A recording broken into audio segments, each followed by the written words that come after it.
Angin malam berembus pelan, membawa aroma khas tanah basah setelah hujan. Di sebuah rumah sederhana di pinggiran desa, Kang Iman duduk di teras dengan wajah termenung. Seorang pria berusia 40-an, dengan garis-garis keras di wajahnya yang mencerminkan kerja keras bertahun-tahun. Rambutnya mulai menipis, tubuhnya sedikit membungkuk, tetapi sorot matanya masih tajam. Di tangannya, secangkir kopi hitam mengepul pelan, tapi ia tak meminumnya. Pikirannya sibuk. Kang Iman adalah seorang pedagang daging di pasar tradisional. Warungnya kecil, tetapi sudah ia jalani bertahun-tahun. Dulu, sebelum pernikahannya goyah, sebelum segalanya terasa begitu berat, hidupnya baik-baik saja. Ia cukup dikenal di kalangan pedagang lain, meskipun tidak sekaya beberapa saingan yang memiliki kios besar. Namun beberapa tahun terakhir, keberuntungannya berubah drastis. Pelanggan mulai berkurang. Banyak yang beralih ke pedagang lain yang lebih murah atau memiliki stok lebih segar. Kang Iman sudah mencoba berbagai cara, menurunkan harga, mencari pemasok baru, bahkan meminjam uang untuk memperbaiki kiosnya. Tapi tetap saja, warungnya makin sepi. Istrinya, Siti, mulai sering mengeluh. "Sampai kapan kita hidup begini, Kang? Uang selalu kurang, hutang di mana-mana." Kang Iman tak pernah marah. Ia tahu Siti tidak salah. Mereka punya seorang anak Rahayu yang masih sekolah. Biaya hidup semakin mahal, sementara dagangannya semakin merugi. Suatu malam ketika ia sedang duduk di pasar yang mulai sepi, seorang pria tua yang belum pernah ia lihat sebelumnya duduk di sebelahnya. Pria itu mengenakan baju lusuh dengan tatapan yang terasa berbeda. "Kau ingin warungmu ramai lagi?" Kang Iman menoleh. Alisnya mengernyit. "Siapa Bapak?" Orang tua itu tersenyum samar. Giginya terlihat kuning, seperti sudah lama tidak disentuh air. "Aku hanya seseorang yang ingin membantu. Tidak ada yang gratis di dunia ini, Nak. Tapi jika kau bersedia membayar harga yang sesuai, kau bisa mendapatkan apa yang kau inginkan." Saat itu, Kang Iman tidak mengerti maksudnya. Tapi kata-kata pria tua itu tetap terngiang di kepalanya. Dan beberapa hari kemudian ketika situasinya semakin sulit, ia kembali mencari pria itu. Malam itu di sebuah gubuk tua di pinggir desa, Kang Iman melakukan sesuatu yang seharusnya tidak pernah ia lakukan. Sekarang, warung Kang Iman selalu ramai. Dagingnya tampak lebih segar dari sebelumnya. Tak ada lagi pelanggan yang mengeluh. Bahkan para pedagang lain mulai bertanya-tanya bagaimana ia bisa bangkit begitu cepat. Tetapi hanya Kang Iman yang tahu rahasia di balik kesuksesan ini. Setiap malam Jumat, ia harus membayar sesuatu. Dan ia tahu, cepat atau lambat, bayaran itu akan semakin besar. Malam itu, angin berembus dingin di pekarangan belakang rumah Kang Iman. Bulan menggantung pucat di langit. Cahayanya menyoroti tanah yang masih lembab setelah hujan sore tadi. Di tangannya, Kang Iman menggenggam sebilah golok besar, bukan golok biasa yang ia gunakan di pasar. Ia berdiri di hadapan sesuatu yang terbungkus kain goni, sesuatu yang bergerak pelan, mengeluarkan suara lirih yang hampir tak terdengar. Di seberang pekarangan, sosok pria tua yang pernah menemuinya di pasar berdiri diam. Senyumnya samar, nyaris seperti bayangan yang melekat di kegelapan. "Sudah siap?" Suara pria tua itu terdengar datar, dingin. Kang Iman menelan ludah. Tangannya gemetar. Apa ini benar-benar harus dilakukan? Pria tua itu tidak langsung menjawab. Ia justru tertawa pelan, suara tawanya seperti bergema dalam udara yang dingin. "Kau sudah menerima berkahnya, bukan? Warungmu ramai, pelanggan tak berhenti datang. Sekarang, bayar harganya." Kang Iman menggigit bibirnya. Napasnya berat. Ia tahu, sejak pertama kali menerima bantuan ini, tidak ada jalan kembali. Ia mengangkat goloknya. Pagi itu, Kang Iman berdiri di kiosnya dengan wajah yang sedikit pucat. Tapi ia tetap tersenyum saat pelanggan mulai berdatangan.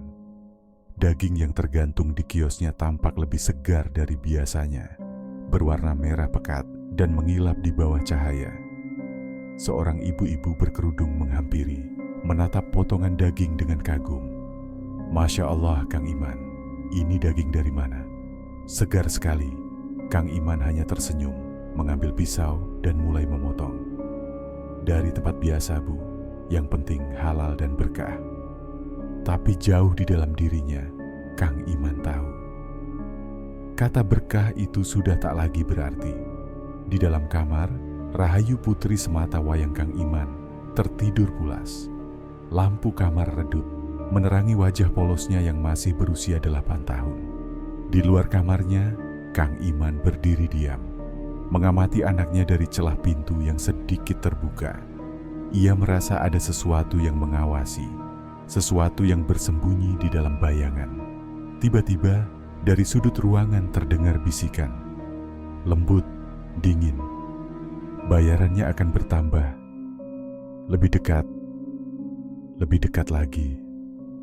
Kang Iman memejamkan matanya erat. Ia tahu ini baru permulaan, dan ia tahu tumbal berikutnya bisa saja seseorang yang ia cintai. Malam semakin larut.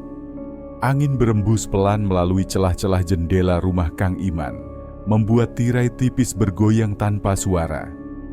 Dari tempat tidurnya, Rahayu menggeliat pelan, lalu terdiam.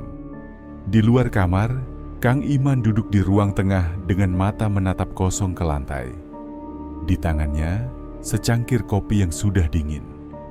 Di kepalanya, suara bisikan samar yang terus mengganggu pikirannya sejak malam Jumat kemarin. Bayarannya akan bertambah, lebih dekat lagi. Bisikan itu datang entah dari mana. Kadang ia mendengarnya saat berada di kios daging, saat sedang memotong daging, bahkan ketika ia sekadar berjalan pulang di sore hari. Awalnya, ia mengira itu hanya perasaan bersalah. Tapi semakin hari, suara itu terasa semakin nyata. Kang Iman mengusap wajahnya. Di pojok ruangan, Siti, istrinya, sedang membereskan baju anak mereka. "Kang," panggil Siti pelan. Kang Iman menoleh. "Besok pagi kita ke rumah Bu Salmah ya." Rahayu sudah lama nggak main ke sana. Bu Salmah adalah ibu Siti, seorang wanita tua yang tinggal di desa sebelah. Biasanya, setiap beberapa bulan sekali, mereka berkunjung ke sana untuk bersilaturahmi. Kang Iman terdiam. Entah kenapa ia merasa enggan. Perjalanan ke rumah Bu Salmah berarti ia harus meninggalkan kios dagingnya seharian. Dan ia tidak suka meninggalkan dagangannya terlalu lama. "Kang," ulang Siti, menatap suaminya yang terlihat ragu. Kang Iman menghela napas. "Besok aku ada banyak pesanan, Siti. Kalian saja yang pergi duluan. Aku nyusul kalau sudah selesai." Siti menatapnya lama, lalu mengangguk kecil. "Ya sudah, aku sama Rahayu berangkat pagi-pagi."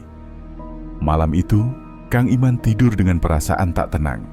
Suasana pasar masih seperti biasa, ramai, penuh hiruk-pikuk pedagang yang berteriak menawarkan dagangannya. Tapi bagi Kang Iman, ada sesuatu yang berbeda. Ia merasa diperhatikan.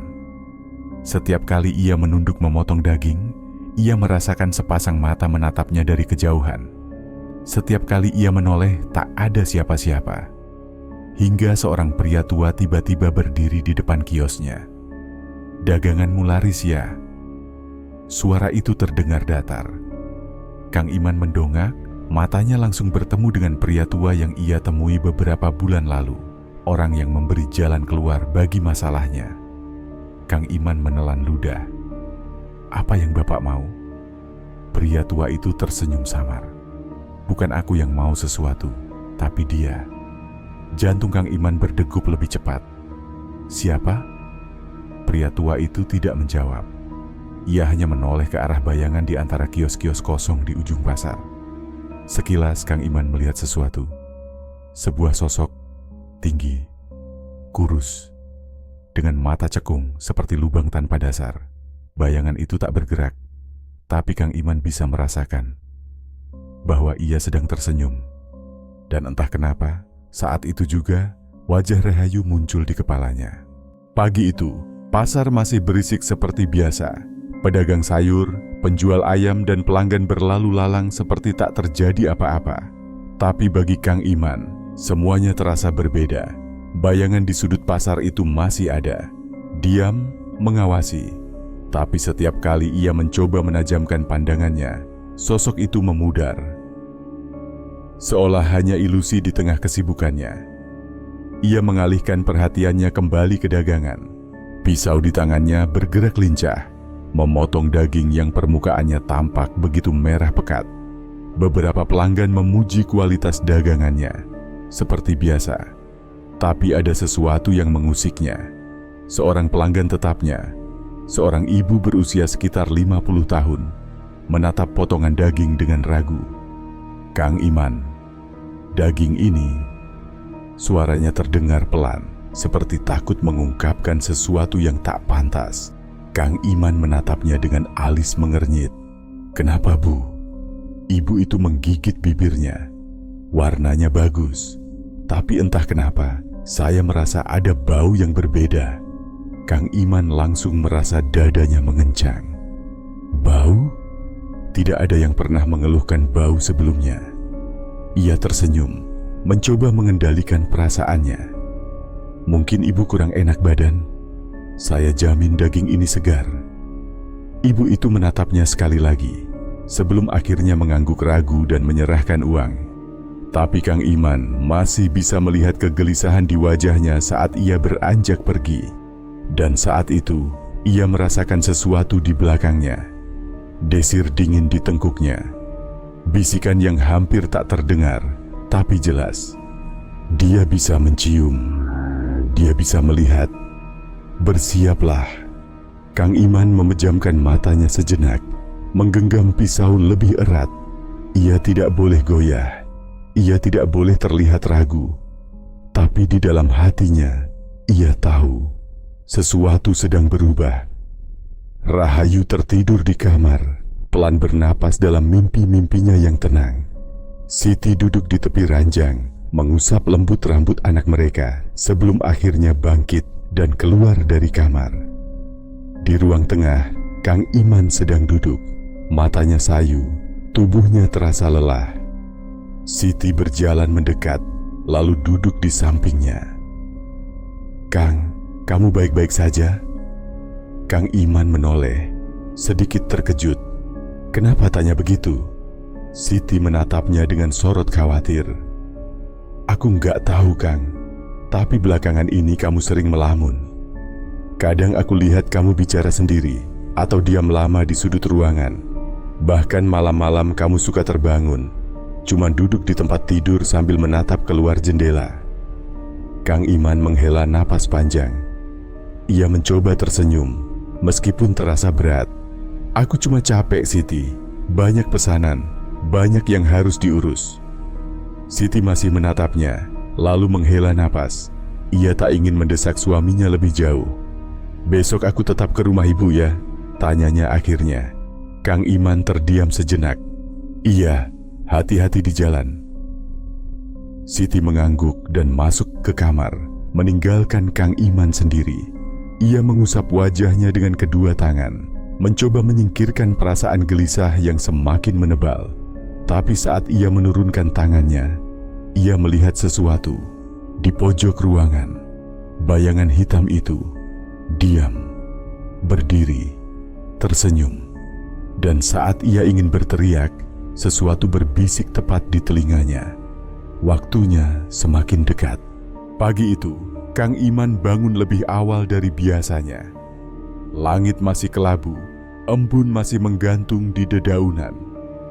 Ia duduk di tepi ranjang, menatap lantai dengan mata kosong. Tadi malam, bayangan itu semakin jelas, bukan hanya sekadar sosok gelap yang mengawasi. Kali ini, ia bisa melihat lebih banyak detail, tubuhnya yang kurus kering, tangan panjang dengan kuku tajam, dan wajah.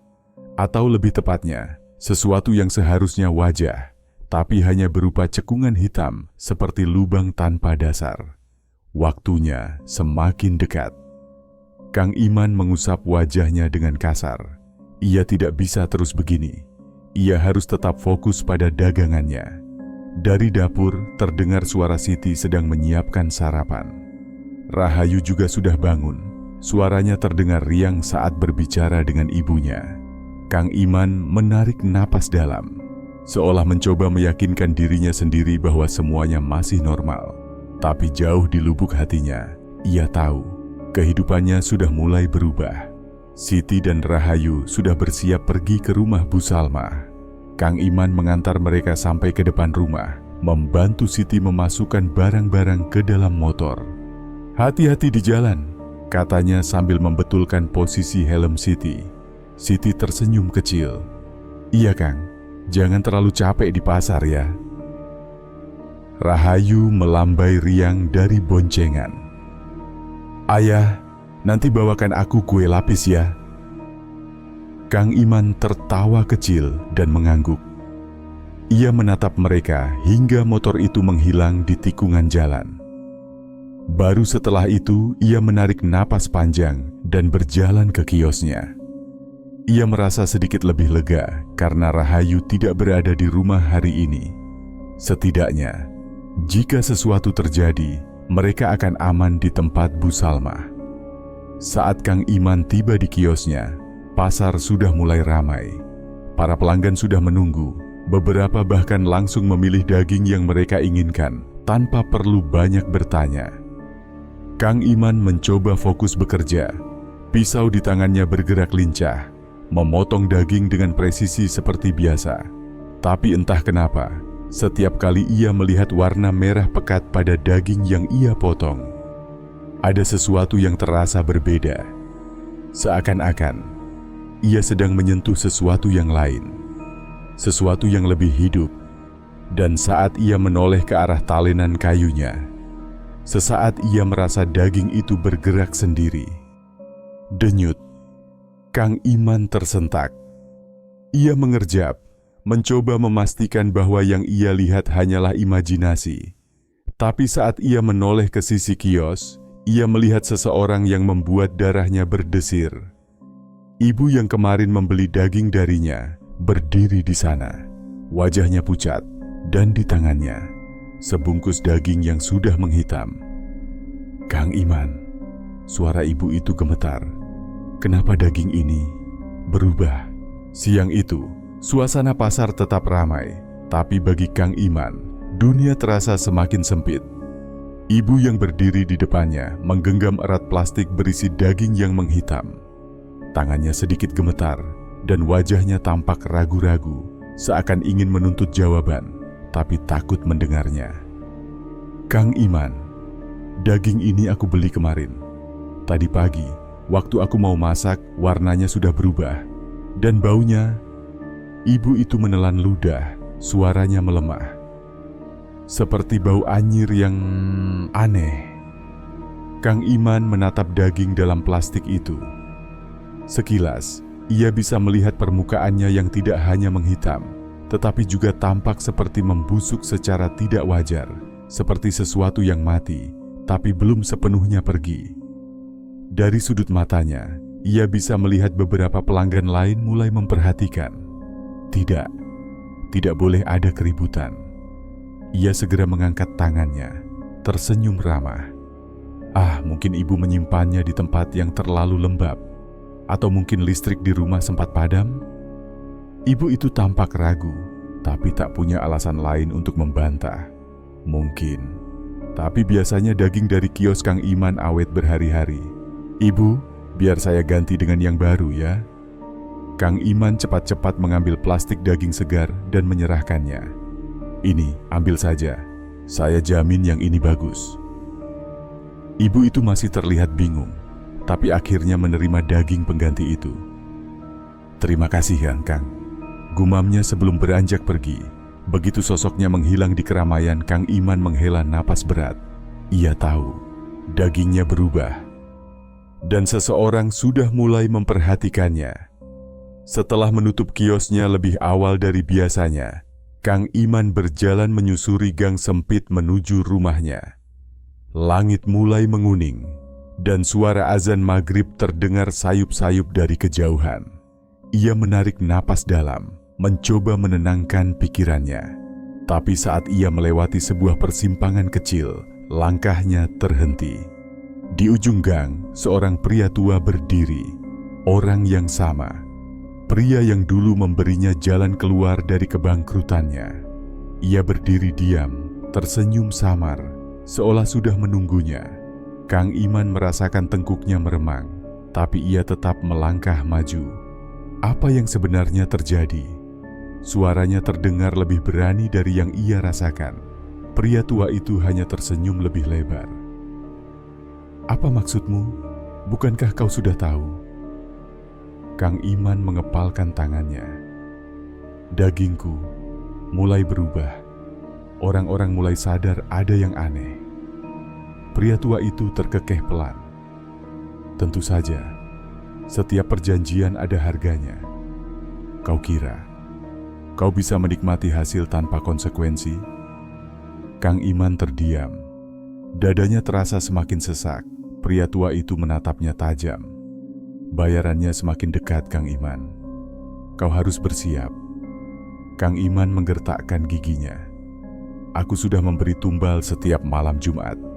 Aku sudah memenuhi bagianku." Pria tua itu menatapnya lama, sebelum tersenyum samar. "Benarkah?" ia berbisik. Lalu ia berbalik, berjalan pergi begitu saja, meninggalkan Kang Iman dengan kepala penuh pertanyaan, hingga angin sore berembus pelan, membawa suara samar yang membuat darahnya membeku. "Kau belum benar-benar kehilangan, tapi waktunya semakin dekat." Dan kali ini, wajah Rahayu kembali terlintas di benaknya. Malam ini, angin bertiup lebih dingin dari biasanya. Langit gelap pekat tanpa bintang, dan di kejauhan, suara jangkrik terdengar lebih nyaring, seolah menjadi latar bagi sesuatu yang tak kasat mata. Kang Iman duduk di ruang tengah, menatap lantai dengan kosong. Jantungnya berdegup tidak beraturan. Malam Jumat. Biasanya, pada saat seperti ini, ia sudah bersiap menuju ke belakang rumah, melakukan apa yang harus dilakukan. Tapi malam ini berbeda. Ada sesuatu yang menahannya. Sejak ia bertemu pria tua itu di gang sore tadi, perasaan was-was semakin menebal di dadanya. Kata-kata pria itu menggema di kepalanya. "Kau belum benar-benar kehilangan, tapi waktunya semakin dekat." Kehilangan apa? Kang Iman menutup matanya, berusaha menenangkan diri. Di kamar, Siti dan Rahayu sudah tidur. Itu yang paling penting. Mereka aman. Atau setidaknya, itulah yang ia pikirkan. Udara semakin menusuk tulang. Kang Iman berdiri di halaman belakang rumahnya. Tangan gemetar saat menggenggam pisau besar yang biasa ia gunakan untuk menyembelih. Di depannya, seekor kambing hitam terikat erat di tiang kayu. Matanya menatap Kang Iman lekat-lekat, bukan dengan ketakutan, tetapi dengan sesuatu yang lebih dalam. Seolah-olah ia tahu apa yang akan terjadi. Kang Iman menelan ludah. Ia sudah melakukan ini berkali-kali. Seharusnya tidak sulit. Seharusnya. Tapi malam ini rasanya berbeda. Tangannya terangkat, bersiap menghunuskan pisau ke leher kambing itu. Tapi sebelum ia bisa melakukannya, srek. Sesuatu bergerak di antara pepohonan di belakang rumah. Kang Iman membeku. Angin berhembus lebih kencang, dan suara itu semakin jelas, seperti langkah kaki yang bergerak pelan di atas dedaunan kering. Ia menoleh ke arah gelap, tapi tidak ada siapapun di sana. Lalu, terdengar suara. "Ayah!" Jantung Kang Iman mencelos. Itu suara Rahayu. Tapi, itu tidak mungkin. Ia berbalik cepat, tapi yang ia lihat hanya bayangan pohon bergoyang diterpa angin. Tidak ada siapa-siapa. "Ayah, kenapa?" Kali ini suara itu lebih dekat, dingin merambat di sepanjang tulang punggungnya. Dadanya naik turun dengan napas memburu. Tidak, Itu bukan suara Rahayu. Kang Iman mundur perlahan, tangannya masih menggenggam pisau. Dari sudut matanya, ia melihat sesuatu bergerak, sesuatu yang tinggi, kurus, dan berwajah kosong. Bayangan itu berdiri di antara pepohonan, dan kali ini ia bisa melihatnya lebih jelas. Bibir Kang Iman bergetar, kakinya gemetar, tapi sebelum ia bisa bereaksi, brak! Pintu belakang rumahnya tiba-tiba terbuka lebar, dan di ambang pintu berdiri Rahayu. Matanya mengantuk, wajahnya polos. "Ayah, kenapa ayah di luar?" Kang Iman terperanjat. Ia menoleh ke arah pepohonan, tapi sosok itu sudah menghilang. Napasnya masih memburu dan pisau di tangannya nyaris terjatuh. Rahayu mengucek matanya. "Ayah."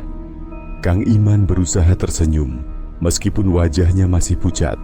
Ia cepat-cepat berjalan ke arah anaknya, menggendongnya masuk ke dalam rumah.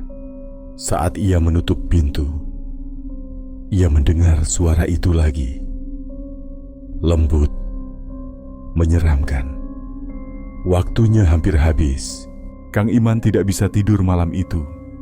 Ia duduk di sudut tempat tidurnya, menatap Rahayu yang sudah terlelap. Napas gadis kecil itu teratur, wajahnya damai, seakan tak ada hal buruk yang mengintai. Tapi Kang Iman tahu, sesuatu sudah berubah. Bayangan yang ia lihat di belakang rumah, bisikan yang memanggil namanya dengan suara Rahayu. Semua itu bukan kebetulan. Dan yang paling ia takuti, ia mulai merasa bahwa perjanjian yang ia buat semakin dekat dengan batas akhirnya. Saat Kang Iman tiba di pasar, ia merasakan sesuatu yang aneh. Biasanya, kiosnya selalu ramai. Tapi hari ini, suasana terasa lebih sepi dari biasanya. Beberapa pelanggan yang biasa membeli darinya tampak ragu-ragu. Ada yang berbisik di sudut pasar, meliriknya dengan tatapan aneh. Kang Iman menghela napas. Ia tahu ini ada hubungannya dengan kejadian kemarin. Ibu yang menemukan dagingnya menghitam. Ia mencoba bersikap biasa, mengatur dagangannya seperti biasa. Tapi saat seorang pelanggan akhirnya mendekat, ia berkata dengan suara pelan, "Kang Iman, saya dengar dari Bu Sari, suaminya sakit parah setelah makan daging dari kios ini." Kang Iman terdiam. Katanya, perutnya melilit hebat, badannya demam, dan sampai sekarang masih belum sembuh. Pelanggannya menatapnya dengan ragu. "Daging ini tidak ada yang aneh, kan?" Kang Iman tersenyum tipis, berusaha menutupi kegelisahannya. "Tentu tidak, Bu. Saya selalu pilih daging yang terbaik." Wanita itu masih tampak bimbang, tapi akhirnya mengambil sepotong daging dan membayarnya dengan cepat sebelum pergi. Kang Iman menggenggam uang pembayaran itu erat. Tangannya sedikit gemetar. Ia tidak pernah mendengar tentang pelanggan yang jatuh sakit sebelumnya. Tapi jika itu benar, apakah ini bagian dari harga yang harus ia bayar? Atau ini hanya permulaan? Siti sudah tertidur lebih awal, begitu pula Rahayu. Tapi Kang Iman masih duduk di ruang tengah, menatap lantai dengan pikiran kosong. Ia belum bisa melupakan kejadian tadi di pasar. Satu pelanggan sakit, mungkin kebetulan. Tapi jika ada lebih banyak lagi, suaranya lirih, nyaris seperti angin. "Apa kau mulai ragu, Kang Iman?" Kang Iman tersentak. Ia menoleh ke sudut ruangan, ke arah bayangan yang bergerak di dekat lemari. Di sana, sesuatu berdiri, tinggi, kurus, matanya kosong. Tubuhnya hanya bayangan yang tak berbentuk jelas, dan suaranya lembut, tenang, tapi membuat tubuh Kang Iman terasa beku. "Kau sudah memilih jalan ini, tidak ada jalan kembali." Kang Iman menggertakkan giginya. "Aku sudah memenuhi bagian perjanjianku." Bayangan itu bergerak sedikit, seakan mendekat. "Tapi kau belum memberikan yang paling berharga." Dada Kang Iman terasa sesak. "Aku sudah memberi tumbal setiap malam Jumat." Sosok itu diam sejenak lalu berbisik, "Kau tahu apa yang kami inginkan, Kang Iman?" Bayangan itu menghilang dalam sekejap. Dan dari dalam kamar terdengar suara Rahayu mengigau dalam tidurnya. "Ayah, tolong." Kang Iman berlari ke kamar, melihat Rahayu gelisah di ranjangnya. Gadis kecil itu berkeringat dingin, tubuhnya gemetar. Kang Iman menyentuh keningnya, panas, sangat panas. Seketika, ia merasakan ketakutan yang belum pernah ia rasakan sebelumnya. Apakah ini pertanda? Apakah Rahayu akan menjadi bayaran terakhir? Malam semakin larut. Kang Iman masih duduk di ruang tengah, menatap lantai dengan kosong. Suara langkah kaki terdengar pelan dari belakangnya. Ia tidak perlu menoleh untuk tahu siapa yang datang. Sudah waktunya, bisik suara itu. Kang Iman menelan ludah. Tidak ada cara lain. Sosok itu berdiri di sudut ruangan, bayangannya bergoyang seperti asap. Kau tahu jawabannya. Kang Iman menutup matanya. Ia tahu, sejak awal perjanjian ini memang harus dibayar dengan sesuatu yang paling berharga. Tangannya gemetar saat ia bangkit berdiri. Dengan langkah berat, ia berjalan ke kamar Rahayu. Gadis kecil itu masih tertidur, tubuhnya lemah. Tangannya mengusap rambut anaknya sekali lagi. "Maafkan ayah." Kang Iman berdiri kaku di depan ranjang Rahayu. Ia mengangkat anaknya dengan hati berat, berjalan keluar rumah dengan langkah lambat. Dingin menusuk tulangnya. Langkahnya menggema di tanah basah. Sosok bayangan itu menunggu di belakang rumah. Tubuhnya semakin jelas dalam gelap. "Bagus, kau telah memilih jalanmu." Kang Iman menggigit bibir. Air matanya jatuh tanpa ia sadari. Tapi saat ia hendak menyerahkan Rahayu, brak, pintu rumahnya terbanting. Siti berdiri di sana. Matanya merah, wajahnya penuh amarah. "Apa yang kau lakukan, Kang?" Kang Iman membeku. Siti berjalan mendekat, tubuhnya gemetar menahan emosi. "Apa kau benar-benar ingin menyerahkan anak kita sendiri?" Kang Iman tidak bisa menjawab. Tapi sebelum ia sempat berpikir, Rahayu membuka matanya. Tapi ada sesuatu yang salah. Matanya bukan mata anak kecil. Ia menatap Kang Iman, lalu tersenyum. "Terima kasih, ayah." Dan tiba-tiba, Siti berteriak. Tubuh Rahayu mulai berubah. Kulitnya memucat, matanya semakin hitam, dan sesuatu yang mengerikan terjadi. Ia mulai menghilang. "Rahayu!" Kang Iman berteriak, mencoba meraihnya tapi terlambat. Anak itu sudah lenyap. Hanya suara bisikan yang tertinggal di udara. Perjanjian telah terpenuhi. Siti jatuh berlutut menangis tanpa suara. Dan Kang Iman hanya bisa berdiri, menatap kosong ke depan, menyadari bahwa ia telah kehilangan segalanya. Siti masih terisak di tanah, tubuhnya bergetar. Kang Iman jatuh berlutut di sampingnya, menatap ke tanah kosong di mana Rahayu tadi berada. Ia ingin berteriak, ingin mengamuk, tapi suaranya tak bisa keluar. Ia sudah kehilangan segalanya. Tapi belum selesai. Sosok bayangan itu masih berdiri di dekatnya, tersenyum. "Perjanjian telah terpenuhi, tapi kau masih berutang satu hal lagi." Kang Iman mengangkat wajahnya. "Apa? Lagi?" Suaranya hampir tak terdengar. "Jiwamu." Dingin menyergap tubuhnya. Kang Iman merasa tubuhnya semakin berat. Siti melihat perubahan di wajah suaminya. Kulitnya mulai mengering, matanya memudar. "Kang, jangan." Siti berusaha mengguncang tubuhnya, tapi Kang Iman hanya tersenyum lemah. "Aku sudah membayarnya, bukan?" Kang Iman menatap sosok hitam itu. "Anakku sudah kalian ambil, bukankah cukup?" Sosok itu tertawa. Tidak pernah cukup. Kegelapan mulai menyelimuti Kang Iman.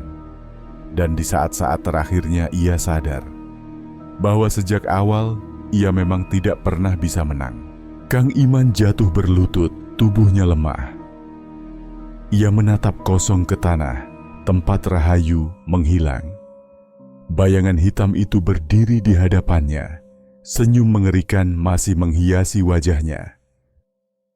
"Kau sudah kehilangan semuanya, Kang Iman." Kang Iman tidak menjawab. Ia hanya menatap lurus, tanpa ekspresi. Siti masih menangis di belakangnya, memohon pada suaminya untuk melawan. Namun Kang Iman hanya tersenyum lemah. "Aku sudah terlalu jauh, Sit." Tiba-tiba, kulitnya mulai berubah. Tubuhnya menghitam, seperti terbakar dari dalam. Matanya kosong. Bayangan hitam itu mulai menyatu dengannya. Siti berteriak, mencoba meraih tangan suaminya. Namun saat tangannya menyentuh Kang Iman, tubuhnya hancur menjadi abu. Siti terdiam. Ia hanya bisa menatap abu itu tertiup angin. Sementara itu, suara iblis itu bergema di seluruh penjuru malam. "Kini, kau adalah bagian dari kami selamanya." Lalu semuanya menjadi sunyi. Siti jatuh terduduk, tangannya masih gemetar. Ia menatap kosong ke langit. Dan dalam hatinya, ia tahu Kang Iman tidak akan pernah kembali.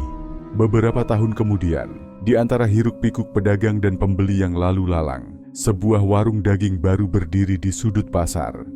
Warung itu sederhana, namun selalu ramai. Orang-orang membicarakan betapa segarnya daging yang dijual di sana. Dagingnya empuk, merah, dan selalu tampak baru, seolah dipotong dari sapi yang paling sehat. Pemilik warung adalah seorang pria ramah yang murah senyum. Orang-orang memanggilnya Pak Dharma. Namun, jika diperhatikan lebih dekat, ada sesuatu yang aneh dengan wajahnya. Wajahnya terlalu mulus untuk pria setua itu. Matanya gelap, tanpa pantulan cahaya. Dan setiap malam, setelah pasar tutup, orang-orang yang lewat dekat warungnya sering mendengar suara-suara berbisik dari dalam. Bisikan yang terdengar seperti jeritan minta tolong. Suatu malam, seorang pedagang lain mencoba mengintip ke dalam warung itu. Namun keesokan paginya, warungnya kosong. Tak ada jejak pria itu. Tak ada bekas dagangan, hanya tanah merah basah. Seolah sesuatu dikuburkan di sana. Namun seminggu kemudian, di sudut pasar lain, warung baru muncul dengan pemilik yang wajahnya selalu tersenyum. Terima kasih telah menonton video ini. Jangan lupa untuk like, komen, dan subscribe, serta nyalakan notifikasi agar tidak ketinggalan video-video selanjutnya.